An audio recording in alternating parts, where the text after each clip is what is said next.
3월 19일 금요일 삶의 기적을 일으키는 30분 예배를 시작하도록 하겠습니다. 하나님께서 오늘 우리에게 주신 말씀은 요한복음 14장 12절의 말씀입니다. 이 말씀 제가 봉독하도록 하겠습니다. 내가 진실로 진실로 너희에게 이르노니 나를 믿는 자는 내가 하는 일을 그도 할 것이요 또한 그보다 큰 일도 하리니 이는 내가 아버지께로 가니라. 아멘. 오늘도 하나님께서 주신 말씀을 듣기 전에 잠시 기도하는 시간 갖도록 하겠습니다. 하나님 아버지 감사합니다. 오늘도 저희들을 사랑하셔서 우리 하나님을 만날 수 있는 예배의 자리로 인도하여 주시니 감사합니다. 아버지 하나님, 오늘도 이 예배 시간 우리 눈에 보이지 않는 우리 하나님, 그 영이신 하나님 이 자리에 함께 하시고 우리에게 말씀하실 때 우리의 마음의 문을 열어주셔서 하나님의 말씀을 듣게 하시고 그 말씀을 믿게 하셔서 우리가 세상을 살아갈 때 우리 눈으로 보이는 것으로 세상을 살아가는 것이 아니라 하나님이 저희에게 주신 말씀, 그 하나님의 말씀을 믿는 믿음 안에서 승리의 삶을 살아가는 저희가 될 수 있도록 은혜 베풀어 주옵소서.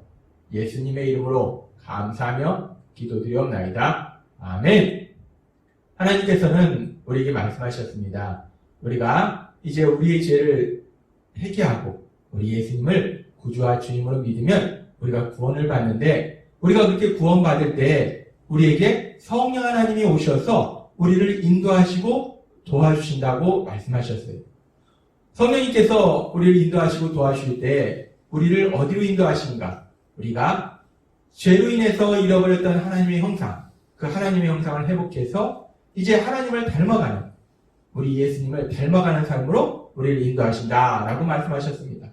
그래서 우리가 그 예수님을 닮는 삶에 대해서 하나님께서 말씀하실 때 첫 번째는 예수님의 신분을 닮아서 우리가 하나님의 자녀로서 살아가는 것이고, 두 번째는 그렇게 하나님의 자녀로서 살아갈 때 우리 아버지이신 하나님과 사랑의 유죄 속에서 살아가는 것, 그리고 세 번째는 우리가 예수님의 성품을 닮아서 사랑의 삶을 사는 것, 네 번째는 우리가 예수님의 능력을 닮아서 능력자의 삶을 사는 거다라고 말씀하셨습니다.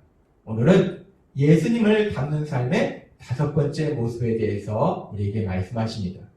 우리가 예수님을 닮는다는 것, 우리가 예수님을 닮는 삶을 사는 것은 구체적으로 또 어떤 모습일까? 하나님께서 오늘 이 부분에 대해서 우리에게 말씀하십니다. 예수님께서는 요한복음 14장 12절, 오늘 하나님께서 우리에게 주신 그 말씀을 통해서 예수님을 믿는 제자들에게, 그리고 또 제자들을 통해서 전파된 복음을 통해서 예수님을 믿게 된 우리들에게 말씀하실 때 이렇게 말씀하십니다. 요한복음 14장 12절 말씀.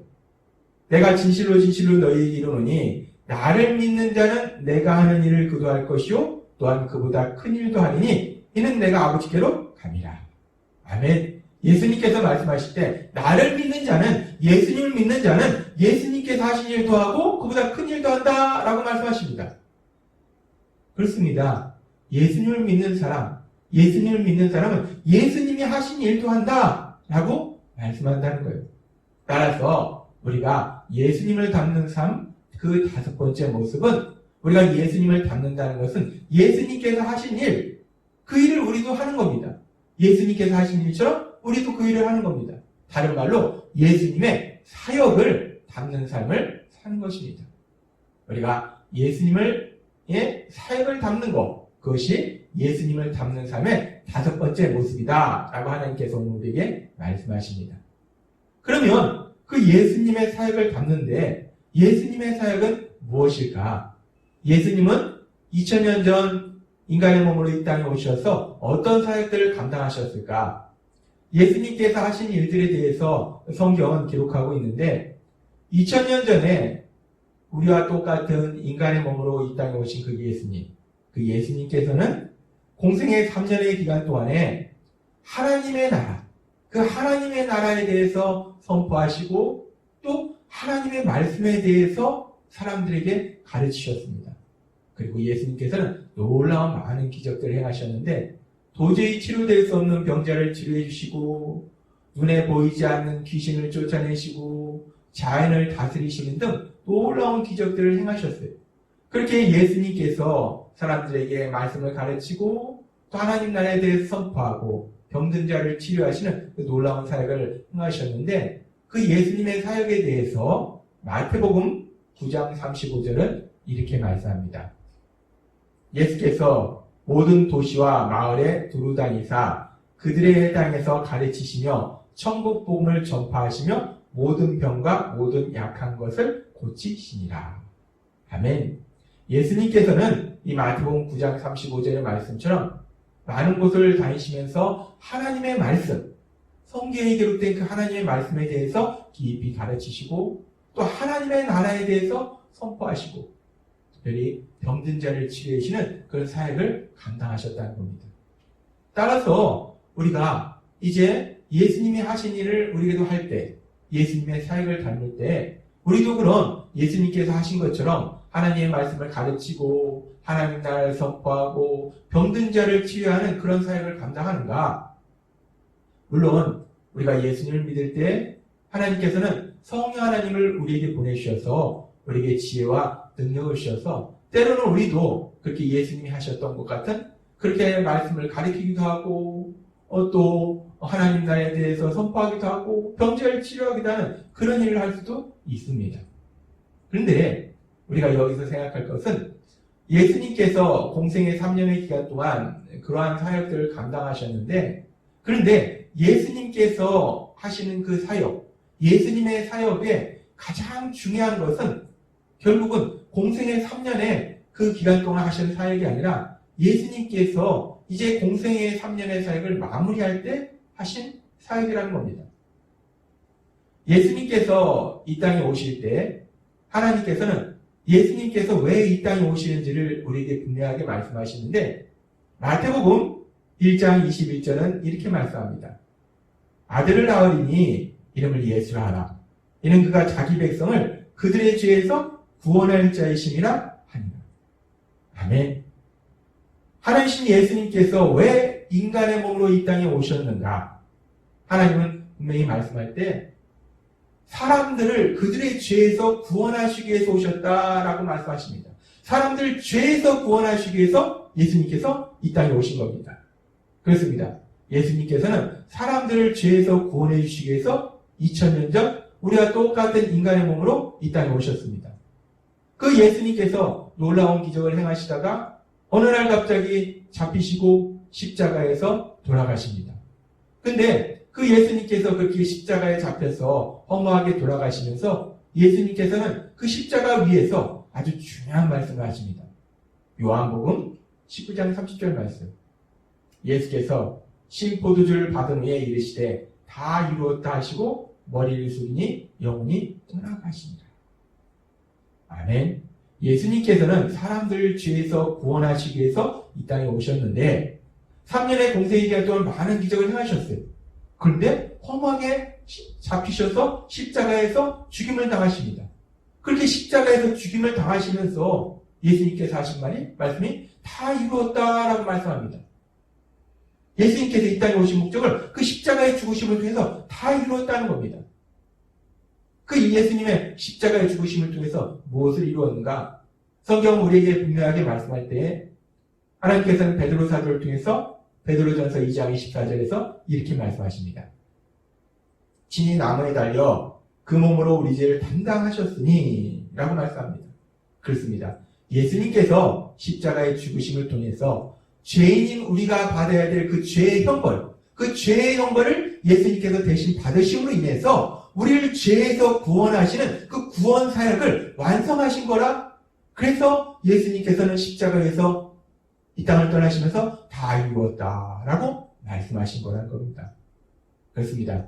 예수님께서 이 땅에 오신 목적은 사람들 죄에서 구원하시기 위해서 오셨고 예수님은 십자가의 죽으심을 통해서 사람들을 죄에서 구원하시는 그 구원의 사역을 완성하셨다는 것입니다. 예수님께서 하신 사역 중에서 가장 중요한 사역은 바로 예수님의 십자가의 죽으심과 부활을 통해서 이루신 구원, 사람들 죄에서 구원하시는 그 구원 사역이 가장 중요한 사역이라는 것입니다.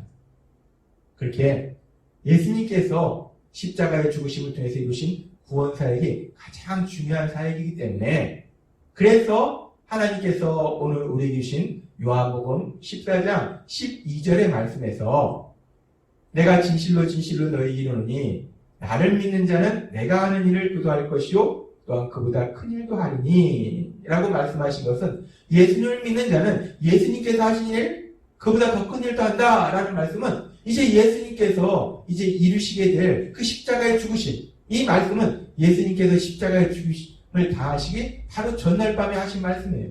이제 예수님께서 십자가의 죽으심을 통해서 이제 사람들을 죄에서 구원하신 그 구원 사역을 이루시기 때문에 이제 예수님을 믿는 우리도 그렇게 사람들을 죄에서 구원한 구원 사역을 감당한다, 영혼 구원의 사역을 감당한다 라는 말씀이라는 겁니다.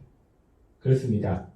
우리가 예수님의 사역을 담는 삶, 예수님의 사역을 담는다는 것은 구체적으로 예수님의 어떤 사역을 담는 것인가? 예수님이 하신 많은 사역이 있지만 그 중에 가장 중요한 영혼 구원의 사역, 사람들을 죄에서 구원하는 그 영혼 구원의 사역을 하는 것, 그것이 바로 우리가 예수님의 사역을 담는 삶이다 라고 하나님께서 오늘 우리에게 분명하게 말씀하십니다. 하나님의 말씀대로 우리가 그렇게 사람들을 죄에서 구원하는 영혼 구원의 사역을 담당하는 우리 모두가 되었으면 좋겠습니다. 우리가 그렇게 영혼 구원의 사역을 감당하는데, 그러면 여기서 이제 우리가 조금 더 깊이 들어가보면 예수님께서는 친히 십자가에서 죽임을 당하심을 통해서 사람들을 죄에서 구원하시는 그 영혼 구원의 사역을 감당하셨어요. 그렇다면 우리도 예수님처럼 그렇게 사람들을 죄에서 구원하는 구원 사역을 할 때 우리도 예수님처럼 그렇게 십자가에서 죽어야 되는가? 예수님처럼 십자가에서 죽임당함으로 사람들을 죄에서 구원하는 그 구원 사역을 감당하게 되는 것인가? 아니라는 것입니다. 예수님께서는 하나님이신 예수님이시기 때문에 예수님의 십자가의 죽으심을 통해서 우리를 죄에서 구원하시는 구원 사역을 완성하셨고, 이제 우리는 그 예수님을 전함으로 인해서 우리가 사람들을 죄에서 구원받도록 도와주는 영혼 구원 사역을 감당하는 것이라는 것입니다. 그래서 예수님께서는 마가복음 16장 15절과 16절 말씀을 통해서 우리에게 이렇게 말씀하십니다. 또 이르시되 너희는 온 천하에 다니며 만민에게 복음을 전파하라. 믿고 침례를 받는 사람은 구원을 얻을 것이요 믿지 않는 사람은 정죄를 받으리라. 아멘. 우리가 예수님처럼 영혼구원의 사역을 감당한다고 우리가 예수님처럼 우리 육체가 십자가에 죽임당하는 건 아니라는 겁니다. 우리 육체가 십자가에 죽임당하는 것이 아니고 우리는 구원자이신 그 예수님, 그 예수님에 대해서 전하는 것. 예수님께서 죄인인 우리의 죄를 대신하여 십자가의 죽으심을 통해서 죄의 영광을 대신 받으시고 3일 만에 부활하셨다는 그 구원자 예수님에 대해서, 그 복음에 대해서 우리는 전하는 것, 그것이 바로 우리가 해야 될 영혼구원의 사역이다 라고 말씀하신다는 겁니다. 우리는 복음을 전함으로 영혼구원의 사역을 감당할 수 있습니다. 그리고 우리가 그렇게 복음을 전할 때 우리가 예수님을 닮아서 우리 육체가 십자가에 죽는 것이 아니라 우리도 죽어야 될 게 있어요. 마찬가지로 예수님처럼 죽어야 될 것인데 그것은 무엇이냐? 하나님께서는 그 부분에 대해서도 명확하게 말씀해 주십니다. 갈라디아서 5장 24절 말씀. 그리스도 예수의 사람들은, 예수님을 믿는 사람들은, 예수님을 닮는 사람들은, 예수님처럼 영혼구역의 구원의 사역을 감당하는 사람들은 육체와 함께 그 정욕과 탐심을 십자가에 못 박아냅니다. 우리의 정욕과 탐심은, 우리의 욕심, 우리의 감정, 우리의 생각을 십자가에 못 박았다는 거예요. 우리의 육체가 십자가에 못 박는 것이 아니라 우리의 감정과 생각을 십자가에 못 박았다는 겁니다. 다른 말로 이제 우리가 그렇게 영혼구원의 사역을 감당할 때 예수님 믿기 전에는 내 생각대로 살았는데 이제 더 이상 내 생각대로 살지 않는다는 것입니다. 그것이 우리가 십자가에 못 박아야 될 거예요. 우리가 우리 육체의 십자가에 못 박는 것이 아니라 우리의 정욕과 탐심, 우리의 감정과 생각, 우리의 생각, 내 생각대로 살았던 그 삶의 모습, 그 모습을 우리가 이제 십자가에 못 박고 이제 하나님의 말씀대로 성령님의 인도하심에 따라서 하나님의 말씀대로 사랑의 삶을 사는 것. 그래서 사람들의 아픔에 함께 공감해주고 또 그들의 죄를 용서해주고 그들이 참된 행복을 누리도록 특별히 영혼구원을 받을 수 있도록 우리를 희생하면서까지도 섬기는 삶, 그것이 우리가 해야 될 삶이라는 것입니다. 그렇습니다. 우리가 예수님의 사역을 닮아서 영혼구원의 삶을 살아갈 때 직접적으로 우리가 우리의 육체가 십자가에 못 박힌 것도 아니고 우리가 직접적으로 또 우리의 모든 것을 희생하기보다는 우리가 오늘 주신 말씀처럼 복음을 전파해서 영혼구원의 사역을 감당하고 또 그 복음을 말로써 성경의 말씀을 통해서 전파할 뿐만 아니라 더 중요한 것은 날마다 우리의 삶을 통해서 우리가 하나님의 말씀대로 내 생각이 아니라 하나님의 말씀대로 살아서 우리가 사람들의 아픔에 공감해주고 죄를 용서해주고 또 그들이 참된 행복을 누릴 수 있도록 희생하며 섬기는 그 섬김의 삶을 통해서 우리가 영혼구원의 사역을 감당한다라고 하나님은 오늘 우리에게 말씀하십니다. 그런데 우리가 이런 삶을 살 수 없습니다. 그래서 성령 하나님을 우리에게 주셔서 하나님의 사랑을 우리에게 풍성하게 주시고 하나님의 지혜를 주셔서 우리가 영혼구원의 사역을 감당할 수 있도록 인도하시고 도와줄 걸 믿습니다. 오늘 하나님께서 우리에게 주신 말씀처럼 우리가 이 땅을 살아갈 때 먼저 하나님과 사랑의 교제를 통해서 하나님의 사랑을 풍성히 체험하고 그런 우리가 이제 예수님의 사역을 닮아서 이제 영혼구원의 사역, 사람들이 죄에서 구원받을 수 있도록 그 영혼구원의 사역을 감당하는 여러분이 되시길 주님의 이름으로 축원합니다. 기도하겠습니다. 하나님 아버지 감사합니다. 오늘도 주신 말씀처럼 우리가 예수님을 닮는다는 것이 무엇인지 우리에게 한 가지 말씀해 주시고 오늘은 그 5번째 예수님의 사역을 닮아서 영혼구원의 삶을 살게 됨을 말씀하여 주시니 감사합니다. 우리는 할 수 없는 이 일을 우리와 함께 하신 성령 하나님의 인도하심과 도우심으로 우리가 사람들을 죄에서 구원받도록 도와주는 영혼구원의 사역을 감당하는 저희 모두가 될 수 있도록 은혜 베풀어 주옵소서. 예수님의 이름으로 감사하며 기도드리옵나이다. 아멘. 이 시간 우리가 오늘도 하나님께서 우리에게 주신 말씀을 묵상하면서 조용히 기도하는 시간